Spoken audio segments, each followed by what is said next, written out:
সিনেমাটি শুরু হয় লে লাদাখের একটি দৃশ্য দিয়ে, যেখানে আমাদের পরিচয় করিয়ে দেওয়া হয় ধানুষের চরিত্রের সাথে। তার নাম শঙ্কর, যে ভারতীয় বিমান বাহিনীর একজন ফ্লাইট লেফটেন্যান্ট। আমাদের আরও জানানো হয়েছে যে তিনি বিমান বাহিনীর সবচেয়ে দক্ষ এবং বিশিষ্ট যোদ্ধা। আমাদের আরও দেখানো হয়েছে যে ভারত, চীন এবং পাকিস্তানের মধ্যে উত্তেজনা বেড়েছে, এবং এও বলা হচ্ছে যে ভারত পাকিস্তানের সাথে যুদ্ধে লিপ্ত হতে পারে। এই কারণেই শঙ্করকে আকাশে টহল দেওয়ার জন্য পাঠানো হয়েছিল, এবং তা করার সময় সে ভারতীয় বিমান বাহিনীর ভূখণ্ডের ভেতরে একটি চীনা সামরিক জাহাজ দেখতে পায়। জাহাজটি ঠিক এই অঞ্চলে প্রবেশ করতে পারেনি, কিন্তু শঙ্কর এগিয়ে গিয়ে চীনা জাহাজকে পরিণতির বিষয়ে সতর্ক করে দিয়ে তাদের জলসীমা থেকে ফিরে যেতে বলেন। একই সময় শঙ্করের সাথে তার সিনিয়ররা ওয়্যারলেসের মাধ্যমে যোগাযোগ করেন, এবং তাকে বলা হয় যে তিনি যা করছেন তা চালিয়ে যেতে না, কারণ এটি যুদ্ধের মতো পরিস্থিতি তৈরি করতে পারে। আর ঠিক এটাই আমরা পরের মিনিটে দেখতে পাব। শঙ্করের সতর্কবার্তার কারণে চীনা কর্মকর্তারা রেগে যান এবং আক্রমণ চালানোর সিদ্ধান্ত নেন, কিন্তু শীঘ্রই তারা বুঝতে পারল যে শঙ্কর তার মিসাইলস দিয়ে লক্ষ্যবস্তু করার জন্য তাদের আটকে রেখেছে, এবং চীনা জাহাজটি আর কিছু না করেই চলে গেল। এরপর যখন শঙ্কর ফিরে আসে, তখন তার সিনিয়র কর্মকর্তা তার অযৌক্তিক আচরণের জন্য তার মুখোমুখি হন। আমরা জানতে পারি যে তার সিনিয়রের নাম গ্রুপ ক্যাপ্টেন শেখাওয়াত, এবং সে শঙ্করকে তিরস্কার করে। সে শঙ্করকে বলে যে যদিও সে এত দুর্দান্ত এবং দক্ষ যোদ্ধা, তার আগ্রাসন অদূর ভবিষ্যতে তাদের অনেক সমস্যার কারণ হতে পারে, কারণ এর অর্থ শৃঙ্খলা ভঙ্গ করাও। এখন গ্রুপ ক্যাপ্টেন শেখাওয়াত একটি পরামর্শ দেন যে শঙ্করকে তার রাগ এবং অতিরিক্ত আগ্রাসন দূর না করা পর্যন্ত বিমান চালানো থেকে বিরত রাখা হবে, এবং এর জন্য তিনি ডাক্তারদের সাথে পরামর্শ করবেন। এখন শঙ্করের তদন্ত শেষ হওয়ার পর আদেশ সরাসরি দিল্লি সদর দপ্তরে আসে, এবং তার মামলাটি একজন ডক্টর মুক্তির কাছে হস্তান্তরিত করা হয়, যিনি আর কেউ নন, কৃতি সানানের চরিত্র। আর বন্ধুরা, ট্রেলার দেখে আমরা ইতিমধ্যেই জানি যে তাদের দুজনেরই ইতিমধ্যেই একটি সংযোগ রয়েছে, এবং গল্পে প্রবেশের সাথে সাথে আমরা এটি সম্পর্কে জানতে পারব। ডক্টর মুক্তি ফাইলটি হাতে পেয়ে অবাক হয়ে যান যে এটি শঙ্করের। আমরা আরও দেখতে পাই যে সে গর্ভবতী, এবং সে মামলাটি গ্রহণ করতে এবং শঙ্করের কাউন্সেলিংয়ে সাহায্য করতে রাজি। এখন আমরা দেখতে পাচ্ছি যে সে লাদাখে পৌঁছেছে এবং শঙ্করের সাথে দেখা করতে এসেছে, কিন্তু শঙ্কর তাকে দেখার সাথে সাথেই বমির অজুহাত দেখিয়ে চলে যায়, এবং সে তার সিনিয়রদেরও এই কথা বলে। আমরাও বুঝতে পারি যে শঙ্কর মুক্তিকে ঘৃণা করে, এবং তাদের অবশ্যই অতীতে কোনো সম্পর্ক ছিল। এই ঘটনাটি আমাদের 7 বছর আগের ফ্ল্যাশব্যাকের স্মৃতিতে ফিরে যায়। শঙ্কর এবং মুক্তি দুজনেই দিল্লিতে একই কলেজে পড়তেন, কিন্তু আমরা দেখেছি যে দুজনেই একেবারেই আলাদা জীবনযাপন করেন। মুক্তি একটি ধনী পরিবার থেকে এসেছিলেন, যেখানে শঙ্করের পরিবার যেমন সাধারণ ছিল, তেমনি শঙ্করও ছিলেন এই কলেজ এবং দিল্লি বিশ্ববিদ্যালয়ের ছাত্র সভাপতি। সর্বদা আক্রমণাত্মক এবং সর্বদা হিংসাত্মক কার্যকলাপে লিপ্ত। শঙ্করের সাথে সবসময় 10-20 জন লোক থাকত। তারা সবাই ছাত্র ছিল, কিন্তু তারা সবাই শঙ্করের সাথে নানা ধরনের ঝগড়ায় জড়িত ছিল। অন্যদিকে মুক্তি ছিল তার একেবারেই বিপরীত। তার আচরণ ছিল সরল ও শান্ত, এবং সে সাইকোলজি পড়ছিল। মুক্তির সহিংসতা সম্পর্কে একটি থিসিস তৈরি করেন, 2200 পৃষ্ঠার দীর্ঘ প্রকল্প, যেখানে তিনি বর্ণনা করেন যে মনোবিজ্ঞানের সাহায্যে যে কোনো ব্যক্তি যতই হিংস্র হোক না কেন, তাকে পরিবর্তন করা সম্ভব। সে তার শিক্ষকদের কাছে তার থিসিসটি দেখায়, আর একই সাথে শঙ্করের সাথে তার লোকেরা এক লোককে মারধর করে, কারণ সে কলেজ নির্বাচনে শঙ্করের বিরুদ্ধে দাঁড়াতে যাচ্ছিল। এই পুরো দৃশ্যটি শিক্ষকদের ক্ষুব্ধ করে, এবং তারা মুক্তিকে প্রকল্পের বিষয় পরিবর্তন করতে বলেন, কারণ একজন হিংস্র ব্যক্তি কখনো এই হিংসতা থেকে মুক্তি পেতে পারে না। পরিবর্তে মুক্তি তার শিক্ষকদের কাছে প্রমাণ করার সিদ্ধান্ত নেয় যে মনোবিজ্ঞান কারো ওপর সহিংসতা কমাতে ব্যবহার করা যেতে পারে, এবং তার অবস্থান থেকে সরে আসে না। সে সিদ্ধান্ত নেয় যে শঙ্করের হিংসতা এবং আক্রমণাত্মক স্বভাব দূর করে সে এটি করবে। শঙ্কর অত্যন্ত হিংস্র মানুষ হওয়ায় সে এটিকে একটি চ্যালেঞ্জ হিসাবে গ্রহণ করে, যে সে শঙ্করকে একজন হিংসতামুক্ত মানুষ হিসাবে গড়ে তুলবে, এবং তার থিসিসটি তার শিক্ষকদের দ্বারা অনুমোদিত করবে যে সে সঠিক ছিল। এখন শঙ্করও প্রথমবারের মতো মুক্তির সাথে দেখা করে, এবং তাদের প্রথম সাক্ষাৎ তার খুব পছন্দ হয়। কিন্তু পুলিশ ঘটনাস্থলে পৌঁছে শঙ্করকে ধরে নিয়ে যায়, কারণ সে ঝগড়ায় জড়িয়ে পড়েছিল। সে একজনকে মারধর করে। পুলিশের সাথে যাওয়ার আগে শঙ্কর মুক্তিকে বলে যে এই জিনিসগুলি তার জন্য নিত্যদিনের ব্যাপার, এবং যদি সে তার সাথে দেখা করতে চায় তবে সে কাছের থানায় আসতে পারে। এরপর পুলিশ শঙ্কর এবং তার বন্ধু বেদকে থানায় নিয়ে যায় এবং তাদের তালাবদ্ধ করে। তারপর আমরা শঙ্করের বাবাকে স্টেশনে আসতে দেখি, যার চরিত্রে অভিনয় করেছেন প্রকাশ রাজ। তিনি পেশায় একজন আইনজীবী। সে আসলে কাছের একটি ছোট আদালতে নোটারির কাজ করে এবং তাই সেই সামান্য আয় দিয়ে সে এবং তার ছেলে শঙ্কর তাদের জীবনযাপন করে। তবু শঙ্করের তাদের পরিস্থিতি বোঝার কোনো উৎসাহ নেই এবং সে কেবল হিংস্রতা করে। শঙ্করের বাবা শঙ্কর এবং তার বন্ধুকে জামিন দিতে থানায় এসেছিলেন, কিন্তু শঙ্কর রেগে যায় এবং তার বাবাকে বলে যে বাইরে যাওয়ার জন্য তার সাহায্যের প্রয়োজন নেই। তারপর সে চলে যায়। আমরা দেখি মুক্তি স্টেশনে আসছে এবং শঙ্কর ও তার বন্ধুকে বের করে আনছে। এরপর মুক্তি শঙ্করকে একা কথা বলার জন্য নিয়ে যায় এবং তাকে বলে যে সে একজন মনোবিজ্ঞানের ছাত্রী, যে একজন ব্যক্তির উপর থেকে সহিংসতা দূর করার একটি প্রকল্পে কাজ করছে। সে তাকে বলে যে কলেজের প্রতিটি অধ্যাপক তাকে নোংরা নালার পোকা, আর কেউ বিশ্বাস করে না যে সে নিজেকে আরও ভালো মানুষে রূপান্তরিত করতে পারবে। এবং আরও সে শঙ্করের কাছে এই ধারণাটি প্রস্তাব করে যে সে চায় যে সে তার প্রথম বিষয় হোক, যেখানে সে যদি তার সমস্ত কাজ শুনে তবে শেষ পর্যন্ত সে একজন ভালো মানুষ হয়ে উঠবে। যার জবাবে শঙ্কর তাকে জিজ্ঞাসা করে যে কেন সে তার জন্য এমন কিছু করবে, কারণ তার আরও ভালো মানুষ হওয়ার কোনো ইচ্ছে নেই। মুক্তি বুঝতে পেরেছিল যে এই পদ্ধতিটি তার সাথে কাজ করবে না, তাই সে আপাতত বাড়ির দিকে রওনা দেয়। পরের দিন কলেজে আমরা দেখি মুক্তির সাথে জাসি নামের এক ব্যক্তির দেখা হয়, যে ছাত্র ছিল না, বরং একজন পার্ট টাইম অধ্যাপক ছিল এবং বিদেশ থেকে পড়াশোনা করার সময় কলেজে এসেছিল। আমরা দেখতে পাই যে জাসি এবং মুক্তি একে অপরের সাথে আরও বেশি সময় কাটাচ্ছে, কারণ তারা একে অপরের সঙ্গ উপভোগ করছে। কিছুক্ষণ পর মুক্তি মনে করে যে তার থিসিসের জন্য শঙ্করের সাহায্যের প্রয়োজন ছিল। যখন সে শঙ্করের কাছে যায় তখন সে দেখতে পায় যে সে এবং তার বন্ধুরা কলেজ ক্যাম্পাসে পটকা ফাটাচ্ছে এবং রকেট ছুড়ছে, এবং তাও দম্পতিদের দিকে, কারণ সেই দিন ভ্যালেন্টাইন্স ডে ছিল এবং শঙ্কর সেদিন কাউকে খুশি দেখতে চাইছিল না। মুক্তি এইসব দেখেই শঙ্করকে জিজ্ঞাসা করে কেন সে এইসব করছিল, যার উত্তরে সে বলে, যেহেতু আমার সেলিব্রেট করার মতো কোনো গার্লফ্রেন্ড নেই, তাই আমি অন্য কাউকেও এটি সেলিব্রেট করতে দেব না। এই কথা শুনে মুক্তি শঙ্করকে বলে যে সে তার গার্লফ্রেন্ড হবে, কিন্তু শুধুমাত্র নামকরণের জন্য। এর মাধ্যমে শঙ্করের একটি গার্লফ্রেন্ড হবে এবং মুক্তি তার প্রকল্পের কাজ সম্পন্ন করতে পারবে। শঙ্কর প্রথমে এই কথা শুনে বেশ দ্বিধাগ্রস্ত হয়ে পড়েছিল, কিন্তু মুক্তি যখন রেগে গিয়ে তাকে বলল যে তার প্রকল্পটি শেষ করার জন্য সে একই ধরনের আরও লোক খুঁজে পেতে পারে, তখন শঙ্কর হেসে তাকে সাহায্য করতে রাজি হয়। শুধু কাজের ক্ষেত্রে মুক্তি এখন শঙ্করের বান্ধবী হয়ে ওঠে এবং শঙ্কর এখন তার প্রকল্পে সাহায্য করতে রাজি হয়, তার ইচ্ছা মতো কাজ করে। এখন একরকম তারা একসাথে থাকতে শুরু করে।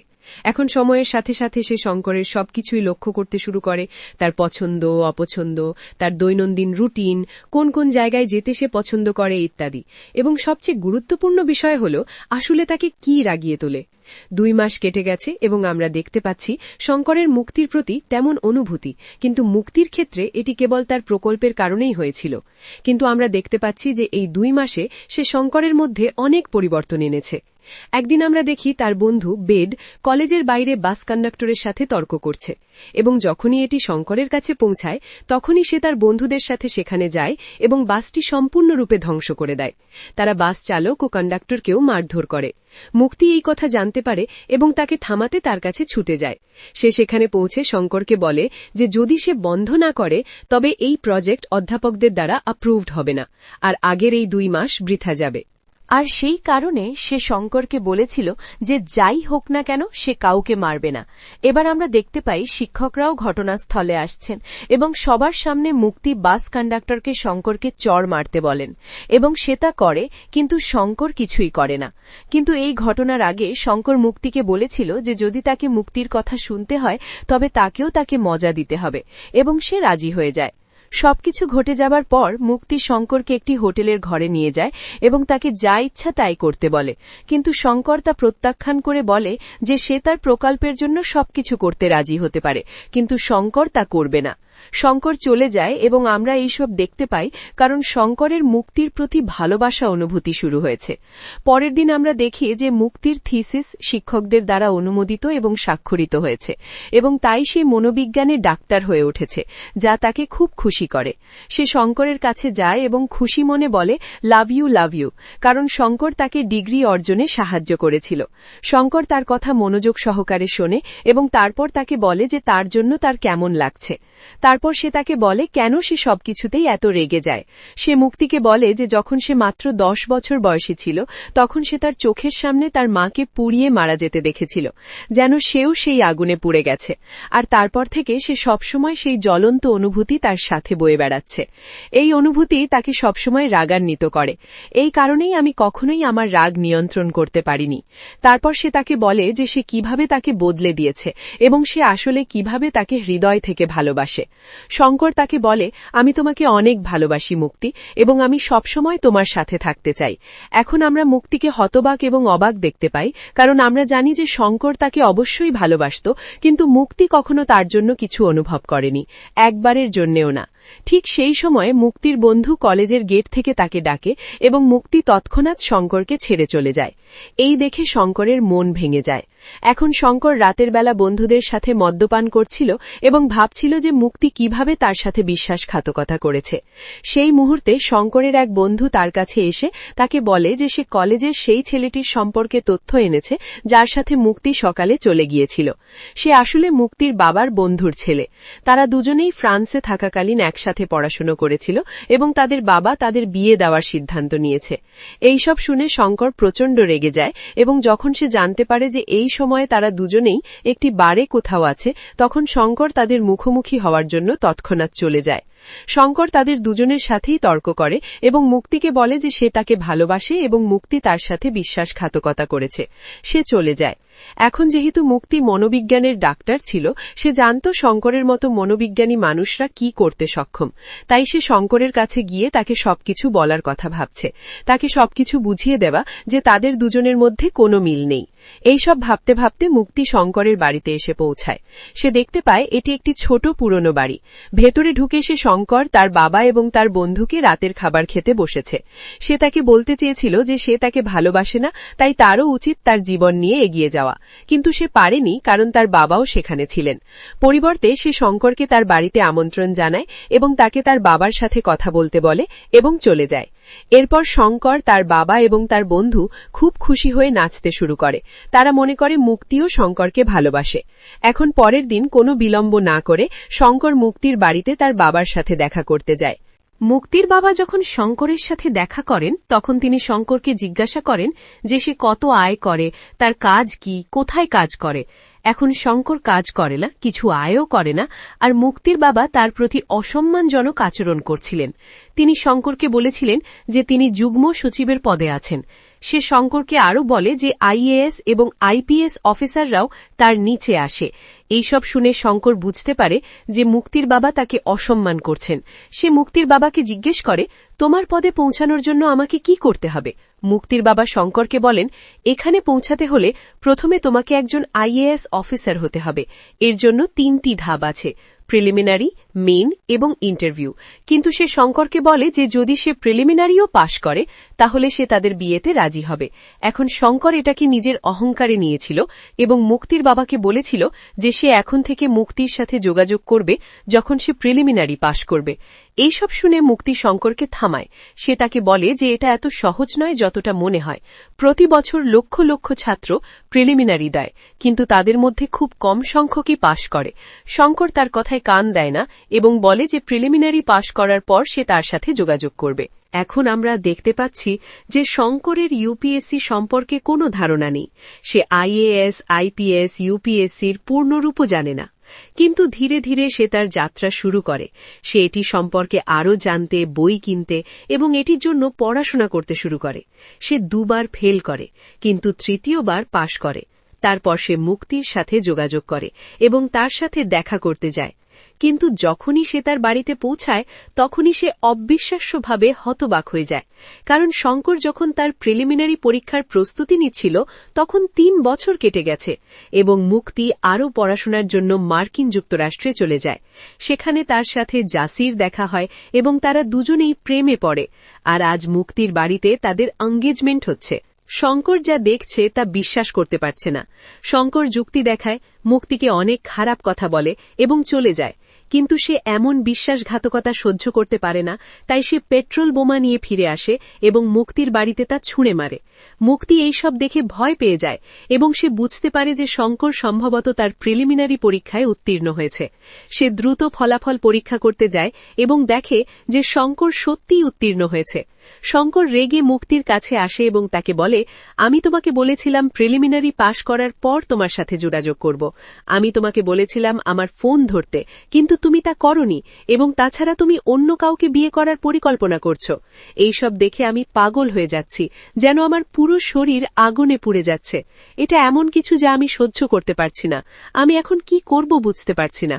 আমি কি তোমাকে চুমু খাবো, আমি কি তোমাকে মেরে ফেলব, নাকি তোমার সাথেই আমার জীবন শেষ করে দেওয়া উচিত? এখন মুক্তি তার সাথে কথা বলতে শুরু করে। যেহেতু সে তাকে কখনো ভালোবাসেনি, তাই সে তাকে বলে যে সে পরীক্ষায় উত্তীর্ণ হওয়ার জন্য খুব কঠোর পরিশ্রম করেছে। তার উচিত তার জীবন এগিয়ে নেওয়া এবং একজন আইএএস অফিসার হওয়া। কিন্তু যদি সে এটা করতে থাকে তাহলে তাকে গ্রেপ্তার করা হতে পারে এবং তারপর সে আর অফিসার হতে পারবে না। কিন্তু শঙ্কর কখনোই এসবের পরোয়া করেনি। সে শুধু মুক্তি চেয়েছিল। সে এই সব করেছে শুধু তার জন্য। তবুও আজ সে সবচেয়ে বড় বিশ্বাসঘাতকতা পেয়েছে মুক্তির কাছ থেকে। ইতিমধ্যে পুলিশ এসে শঙ্করকে ধরে নিয়ে যায়। যখন এইসব ঘটল, শঙ্করের বাবা শঙ্করের জন্য সত্যিই ভয় পেয়ে গেলেন, কারণ তিনি জানতেন যদি তার ছেলের নামে পুলিশ মামলা করা হয় তাহলে সে আইএএস অফিসার হতে পারবে না। এই ভেবে শঙ্করের বাবা মুক্তির বাবার কাছে ছুটে গেলেন এবং ক্ষমা প্রার্থনা করলেন, যাতে তিনি শঙ্করের নাম থেকে অভিযোগটি মুছে ফেলতে পারেন। মুক্তির বাবা প্রচণ্ড রেগে গেলেন, তাই তিনি শঙ্করের বাবাকে বললেন তার চাকরদের কাছেও ক্ষমা চাইতে। তিনি তাকে বললেন সেখানে সকলের পা ছুঁয়ে ক্ষমা চাইতে। শঙ্করের বাবাকে এভাবে দেখে মুক্তি তার বাবার উপর খুব রেগে যায় এবং শঙ্করের বাবাকে চলে যেতে বলে। মুক্তির বাবা তাকে বলে যে সে শঙ্করকে ক্ষমা করে দিয়েছে, কিন্তু এমন কিছু যেন কখনো না ঘটে। শঙ্করের বাবা থানায় গিয়ে দেখেন যে তার ছেলেকে প্রচণ্ড মারধর করা হয়েছে, কিন্তু তিনি শঙ্করকে তার স্কুটারে তুলে নিয়ে যান। এখন শঙ্করের বাবা যা কিছু ঘটেছে তা দেখে খুবই ইমোশনাল হয়ে পড়েছিলেন। সে তার ছেলেকে বলে, বাছা, তোমার কি মনে আছে তুমি যখন ছোট ছিলে তখন বিমানে বসে উড়তে চেয়েছিলে, কিন্তু আমরা দরিদ্র ছিলাম বলে আমি তোমার সেই স্বপ্ন পূরণ করতে পারিনি। তাই আমি তোমার চোখ মুড়ে খুব দ্রুত সাইকেল চালাতাম, যা তোমাকে অনুভব করত যে তুমি উড়ছ। এখন তার বাবা খুব ইমোশনাল হয়ে পড়েছিলেন, তাই তিনি শঙ্করকে বলেন, দেখো ছেলে, তুমি আবার বিমানে বসে উড়ছ। এই বলে তার বাবা খুব বেশি গতিতে স্কুটার চালাতে শুরু করলেন। এখন তার বাবা খুব দ্রুত স্কুটার চালাচ্ছিলেন বলে তারা দুর্ঘটনার শিকার হন এবং দুজনেই রাস্তায় পড়ে যান। দুর্ভাগ্যবশত দুর্ঘটনার ফলে শঙ্কর তার বাবাকে হারান। শঙ্করের মন ভেঙে গেছে। এখন শঙ্কর তার বাবার শেষ কৃত্য সম্পন্ন করতে বেনারসে যায়। যে সাধুতা করবেন তিনি আর কেউ নন, তিনি হলেন রাঞ্ঝানা সিনেমার কুন্দনের সবচেয়ে ভালো বন্ধু। পণ্ডিত শঙ্করকে বলেন যে তার বন্ধু একটি মেয়ের পিছনে তার জীবন নষ্ট করেছে এবং তার এমন করা উচিত নয়। তিনি শঙ্করকে তার জীবন নিয়ে এগিয়ে যেতে বলেন। সে তাকে বলে যে সে তার পছন্দের মেয়ে পাবে না এবং এখন থেকে তার জীবনের উপর মনোযোগ দেওয়া উচিত এবং তার বাবার ইচ্ছা পূরণ করার চেষ্টা করা উচিত। এরপর শঙ্কর তার বাবার শেষ কৃত্য সম্পন্ন করে এবং গঙ্গা জল নিয়ে বেনারস থেকে ফিরে আসে। ফিরে আসার পর সে প্রথমেই মুক্তির সাথে দেখা করতে আসে। সে তার মাথায় গঙ্গা জল ঢেলে দেয় এবং তাকে বলে, আমি বাবার শেষ কৃত্য সম্পন্ন করে ফিরে আসছি। আমি জানি তুমি বিয়ে করতে যাচ্ছ এবং আমি আশা করি একদিন তোমার এমন একটি ছেলে হবে যে এই রকম একজন মহিলার প্রেমে পড়বে এবং তখনই তুমি বুঝতে পারবে যে যখন এমনটা হবে তখন একজন ছেলের মা কেমন বোধ করেন। শঙ্করের জীবনে এখন আর কিছুই অবশিষ্ট ছিল না। সে তার বাড়িতে ফিরে আসে এবং নিজের মাথায় বন্দুক তাক করে বসে থাকে। ঠিক সেই মুহূর্তে শঙ্কর তার মাথার ওপর দিয়ে একটি বিমান উড়তে দেখে এবং তার মনে পড়ে যে তার বাবা চেয়েছিলেন তার ছেলে যেন সবচেয়ে দ্রুততম বিমান উড়ে। এখন তারপর শঙ্কর সিদ্ধান্ত নেয় যে সে ভারতীয় বিমান বাহিনীতে যোগ দেবে এবং দ্রুততম ভারতীয় বিমান ওড়াবে এবং সে তার বাবার স্বপ্ন পূরণ করে। সে এর জন্য খুব কঠোর পরিশ্রম করে, ভারতীয় বিমান বাহিনীতে যোগদান করে এবং তারপর যুদ্ধবিমান ওড়ানোর জন্য খুব কঠোর প্রশিক্ষণ নেয়। এরপর শঙ্করকে লাদাখে পোস্ট করা হয় এবং তারপর থেকে আমরা ইতিমধ্যেই গল্পটি জানি। অন্যদিকে আমরা মুক্তির গল্প দেখতে পাই। আমরা দেখতে পাই যে যেদিন শঙ্কর তার কাছে এসে গঙ্গাজল ঢেলে দিয়েছিলেন সেদিনই তার বিয়ে হওয়ার কথা ছিল, কিন্তু শেষ মুহূর্তে সে বুঝতে পারে শঙ্করের তার প্রতি ভালোবাসা। সে সেদিন তার বিয়ে বাতিল করে শঙ্করের সাথে দেখা করতে গেল, কিন্তু ততক্ষণে শঙ্কর ইতিমধ্যেই সেখান থেকে চলে গেছে। সে জানতে পারে যে সে কোথায় গেছে কেউ জানে না এবং কারোর সাথেই তার কোনো যোগাযোগ নেই। মুক্তি ক্রমশ আরও বেশি কষ্ট পেতে শুরু করে এবং মদ্যপান শুরু করে, এতটাই যে তা নিয়ন্ত্রণের বাইরে চলে যায়। তার সম্পূর্ণ স্বাস্থ্যের অবনতি ঘটে। তার বাবা চেয়েছিলেন সে বিয়ে করে স্থায়ী হোক এবং তাই সে জাসিকে বিয়ে করে এবং পরবর্তীতে সেও গর্ভবতী হয়। মুক্তিও জানতে পারে যে তার একটি পুত্র সন্তান হবে, কিন্তু সে তার স্বাস্থ্য এতটাই নষ্ট করে দিয়েছিল যে তার অভ্যেসের কারণে সে ক্যান্সারে আক্রান্ত হয়েছিল। মেয়ের অসুস্থতা দেখে তার বাবাও হার্ট অ্যাটাক করেছিলেন, যা মুক্তির বাবাকেও মৃত্যুশয্যায় ফেলেছিল। এরপর যা কিছু ঘটেছিল আমরা শুরুতেই দেখেছি। মুক্তি শঙ্করের ফাইলটি পায় এবং সে তার কাছে ক্ষমা চাইতে যায়।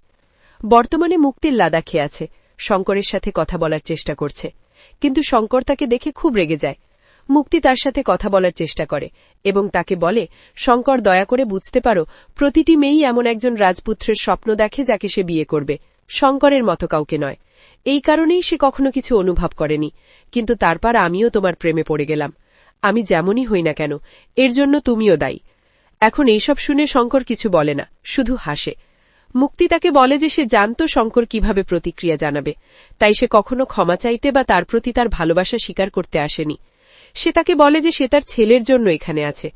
বন্ধুরা, আমরা ইতিমধ্যেই জানি যে উত্তেজনা যুদ্ধের মতো পরিস্থিতিতে পৌঁছেছে এবং মুক্তি শঙ্করকে বলে যে তার স্বামী একজন নৌবাহিনীর কর্মকর্তা আর বর্তমানে সে আইএমএস বিজয়ে যুদ্ধ করার জন্য আছে, যাতে সে আর ফিরে না আসে আর তার ছেলে তার বাবাকে হারাতে পারে। সে তাকে বলে, এছাড়াও যদি আমি তোমার কাগজপত্রে স্বাক্ষর করি এবং বলি যে তুমি উপযুক্ত, তুমি বিমান বাহিনী থেকেও যুদ্ধ করবে আর তুমি হয়তো আর ফিরে আসবে না। তাই আমি তোমার কাগজপত্রে স্বাক্ষর করব না, কারণ আমি চাই তুমি যুদ্ধ ত্যাগ করো এবং আমার ছেলেকে বড় করো, যা শঙ্কর সম্পূর্ণরূপে অস্বীকার করেন। আর ঠিক সেই মুহূর্তেই মুক্তির থেকে রক্ত বেরোতে শুরু করে। শঙ্করকে দেখে একটু খারাপ লাগছে আর সে বুঝতে পারে যে মুক্তি সম্ভবত খুব শীঘ্রই সন্তান প্রসব করবে। শঙ্কর তাকে হাসপাতালে নিয়ে যায় এবং হাসপাতালে যাওয়ার পথে মুক্তি আবার শঙ্করকে তার ছেলের যত্ন নেওয়ার প্রতিশ্রুতি দিতে বলে, কিন্তু শঙ্কর তাকে বলে যে যদি সে তার ছেলেকে বড় করে তোলে তাহলে সেও শঙ্করের মতো অপরাধী হয়ে যাবে। আর মুক্তি তাকে বলে যে সে তার মতো একজনকে একজন বিশিষ্ট বিমান বাহিনীর অফিসারে রূপান্তরিত করেছে এবং তাই তার ছেলে শঙ্করের সাথে বেড়ে ওঠা ভালোই হবে। শঙ্কর তাকে বলে, এখন আমার একমাত্র দায়িত্ব আমার দেশের প্রতি, আর আজ আমি তার শত্রুদের সাথে যুদ্ধ করতে যাব, আর তোমার ছেলেকে তার নিজের বাবাই বড় করবে, কারণ আমি তাকে একজন বিমান যোদ্ধা হিসেবে বাঁচাতে থাকব। শঙ্কর তাকে চিন্তা না করতে বলে এবং কাগজপত্রে স্বাক্ষর করতে বলে এবং সে যুদ্ধে লড়তে চলে যায়। সে তার বিমানে চড়ে তৎক্ষণাৎ পাকিস্তানির আক্রমণ মোকাবিলা করার জন্য ভারতীয় নৌবাহিনীর জাহাজগুলিতে যাওয়ার জন্য রওনা দেয়। এই মুহূর্তে জাসি ইতিমধ্যেই সেখানে শত্রুদের সাথে লড়াই করছিলেন এবং আইএনএস বিজয়ের সাথে লড়াইয়ে পাকিস্তানি নায়করা কিছুটা এগিয়েছিলেন। বিমান বাহিনীর আসার পর শঙ্কর এবং তার সহতীর্থরা সমস্ত শত্রুর প্রধানদের ধ্বংস করে দেয়, কিন্তু একজন পাকিস্তানি মুখ্য ব্যক্তিত্ব ধ্বংস করার জন্য বাকি আছে। কিন্তু শঙ্করের বিমানে গোলাবারুদ শেষ হয়ে গিয়েছিল, তাই তার সিনিয়ররা তাকে ফিরে আসতে বলেন, কিন্তু সে সেই আদেশের কোনো কর্ণপাত করে না এবং তার বিমান দিয়ে সরাসরি মূর্তিমান ব্যক্তিকে আঘাত করে। সে সফলভাবে এদের ধ্বংস করে দেয় এবং শহীদও হয়ে যায়। শেষ পর্যন্ত সে জাসিকে বাঁচায়, আর অন্যদিকে মুক্তি তার সন্তান প্রসব করে, কিন্তু তারপরে আর বাঁচে না। এই প্রেমের গল্পে দুজনেই প্রাণ হারায়, আর সিনেমাটি এখানেই শেষ। তো বন্ধুরা, পরের বার পর্যন্ত শীঘ্রই দেখা হবে। লাইক, শেয়ার এবং সাবস্ক্রাইব করতে ভুলবেন না।